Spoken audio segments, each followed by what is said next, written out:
Hi ಎಲ್ರಿಗೂ ನಮಸ್ಕಾರ. ಇವತ್ತು ಲೆಮನ್ ರೈಸ್ ಮಾಡಿದೆ ನೋಡಿ. ಲೈಟ್ ಕಲರ್ ಅಲ್ಲಿ ಎಷ್ಟು ಚೆನ್ನಾಗಿ ಬಂದಿದೆ. ಒಂದೊಂದು ಅಂದ್ರೆ ಒಬ್ಬೊಬ್ರು ಮಾಡೋದು ಸ್ವಲ್ಪ ಆರ್ಟಿಫಿಷಿಯಲ್ ಯೆಲ್ಲೋ ಕಲರ್ ಇರುತ್ತೆ, ಅದು ನಮ್ಗೆ ಇಷ್ಟ ಆಗಲ್ಲ. ಮನೇಲಿ ಯಾಕೋ ಲೈಟ್ ಈ ತರ ಬ್ಲಿಂಕ್ ಆಗ್ತಾನೆ ಇತ್ತು. ಎಷ್ಟು ರೆಡಿ ಮಾಡಿಸಿದ್ರು ಹಿಂಗೆ ಆಗ್ತಾನೆ ಇದೆ. ಏನ್ ಪ್ರಾಬ್ಲಮ್ ಅಂತ ನಿಮ್ಗೆ ಯಾರಿಗಾನ ಗೊತ್ತಿದ್ರೆ, ನಿಮ್ ಮನೇಲೂ ಈ ತರ ಏನಾದ್ರು ಆಗಿದ್ರೆ ಕಮೆಂಟ್ ಮಾಡಿ. ಸೊ ಹೊರಗಡೆ ಸ್ವಲ್ಪ ಕೆಲಸ ಇತ್ತು, ಹಾಗಾಗಿ ಹೊರಗಡೆ ಹೋಗ್ತಾ ಇದೀವಿ. ಮೋಡ ಮುಚ್ಕೊಂಡಿತ್ತು, ಚಳಿ ಕೂಡ ತುಂಬಾನೇ ಇತ್ತು. ಹಾಗಾಗಿ ಸ್ವೆಟರು ಕ್ಯಾಪ್ ಎಲ್ಲ ಹಾಕೊಂಡು ಪಾಪುಗೆ, ನಾನು ಪಾಪು ಮತ್ತೆ ನಮ್ಮ ಅಕ್ಕ ಹೊರಟ್ವಿ.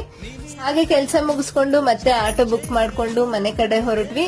ಇದು ಎಂತಕ್ಕೆ ಹೋಗಿದ್ವಿ, ಏನು ಎತ್ತ ಅಂತ ನಾನು ಯೂಟ್ಯೂಬ್ ಅಲ್ಲಿ ಹಾಕಿದೀನಿ, ಹೋಗಿ ಒಂದ್ಸಲಿ ನೋಡಿ. ಸೊ ಹಾಗೆ ಮನೆಗ್ ಬಂದ್ವಿ. ಮನೆಗ್ ಬಂದ್ರೆ ಪಾಪು ಮತ್ತೆ ಹೊರಗಡೆ ಹೋಗ್ಬೇಕು ಅಂತ ಆಟ ಮಾಡ್ತಿದ್ದ. ಸೊ ಹಾಗೆ ರೂಮಲ್ಲಿ ಲಾಕ್ ಮಾಡ್ಕೊಂಡು ಈಗ ಕಿಟಕಿಯಿಂದ ಹೊರಗಡೆ ತೋರಿಸ್ಕೊಂಡು ಆಟಾಡಿಸ್ತಾ ಇದ್ದೀನಿ. ಪಾಪು ಟೂ ಅಂತ ಉಗಿತಾ ಇದ್ದ. ಈ ತರ ಎಲ್ಲ ಉಗಿದ್ರೆ ಮಳೆ ಬರುತ್ತೆ ಅಂತ ನಮ್ ಕಡೆ ಸಾಮಾನ್ಯವಾಗಿ ಹೇಳ್ತಾರೆ. ನಿಮ್ ಕಡೆನೂ ಹೀಗೆ ಇದ್ರೆ ಕಮೆಂಟ್ ಮಾಡಿ.